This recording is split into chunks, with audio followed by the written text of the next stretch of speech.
This week we're going back to some old school David Firth, who never fails to disturb and confuse. Let me explain.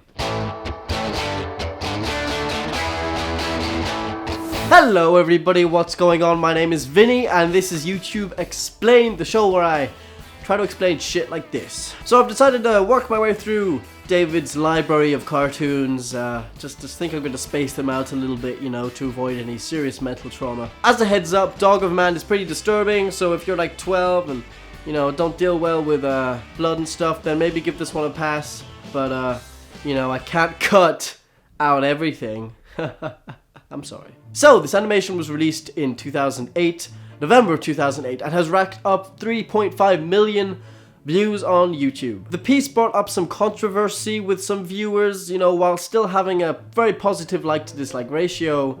It still took more of a hit than past projects, and the creator himself even remarking, "Nobody could make me feel shame for making something that a small handful of people decided to find offensive. It makes me laugh. If people get offended by something that has no actual victims and harms no one, then they are idiots." You go, David. So the premise of this video is that this fat old sad man's plant has died. He's in serious mourning over it, so he consults his dog for advice using some sort of weird talking device to understand what he's saying. Or she. I respect bitches. The dog tells the man that the plant has healthy growths, and that if the man had healthy growths, he would have a true friend. The man buys some seeds from, you know, the seed store where he can grow his own tumor. He quickly realizes that it's starting to kill him, so the dog offers him his body. And in the end of the video, his tumor-ridden body is displayed in the same place that the plant was at the beginning of the film. And that's pretty much the entire video. There are many theories surrounding Dog of Man, and I've read most of them, but this is my own. I have to say, I've taken from a few different theories, but I think a lot of people are missing one key element here. One of the first things that the dog says to the man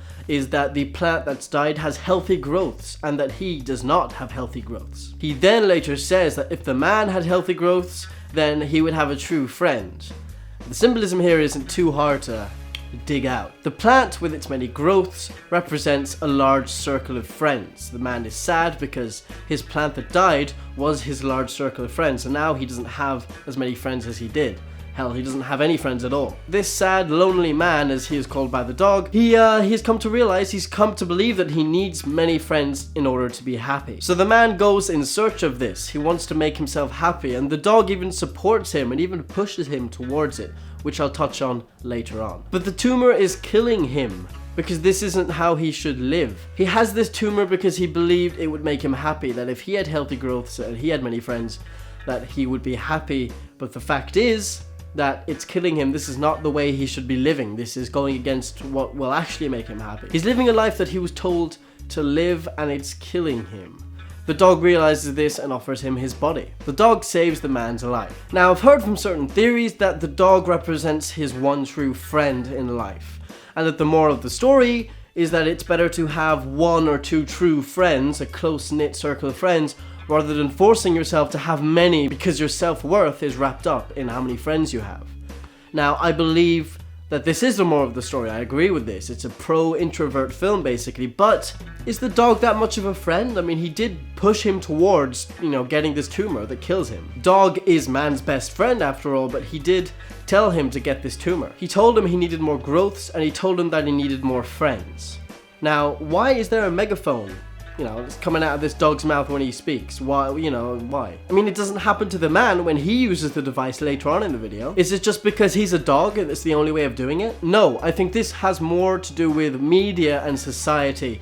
Now, hear me out. The dog throughout this video is pushing him towards having more growths, towards having more friends. It was his idea, and I think the dog speaks for society, you know, being represented through the megaphone, it's almost like a public announcement, you know what I mean? Like a public safety announcement to, you know, something like that some official government person would use, you know, a megaphone. That's what pops up in my mind. Growing up, I often felt very self-conscious about the amount of friends that I had, and a lot of my self-worth was wrapped up in my social circle. But why? Why was it? You know, I felt like if I didn't have as many friends, I'd question myself, and I was always worried that there was something wrong with me because I wasn't a part of this higher social circle. Having few friends and keeping to yourself is often regarded as antisocial. Now, what's antisocial? It's society. It's going against society. Humans as a species, we've grouped together because we believe that we are stronger together. And then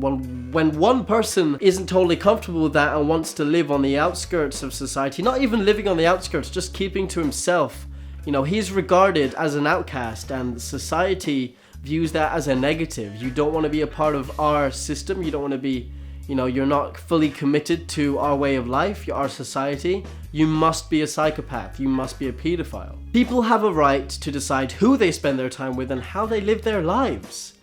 And that shouldn't be disregarded as weird, you know.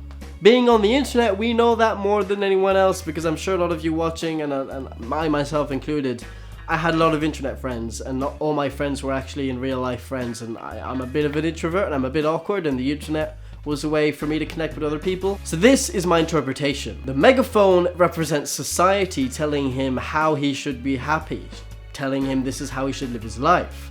Now, this is coming through the dog, but the dog is still his friend, right? Right, the dog is still his friend. He sees that his friend, that his owner, the man, is sad and he wants to help him naturally. And, you know, and he's telling him that he needs more friends.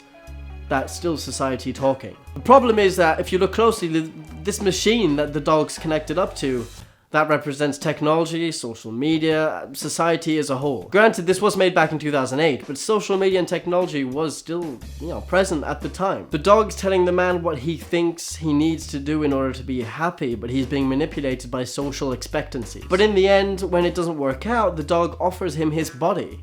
He is a true friend. He really is, you know, man's best friend. That's why he's a dog. The final shot is of the corpse with the tumor on the same pedestal as where the plant was. And now look at them side by side. The plant has multiple growths representing a lot of social interaction, whilst the body with the one tumor represents having one true friend. He went from having the plant to having the tumor, having lots of friends to having one true friend who really cared about him. He realized that all he needs to be happy is one true friend, and he doesn't need to abide by social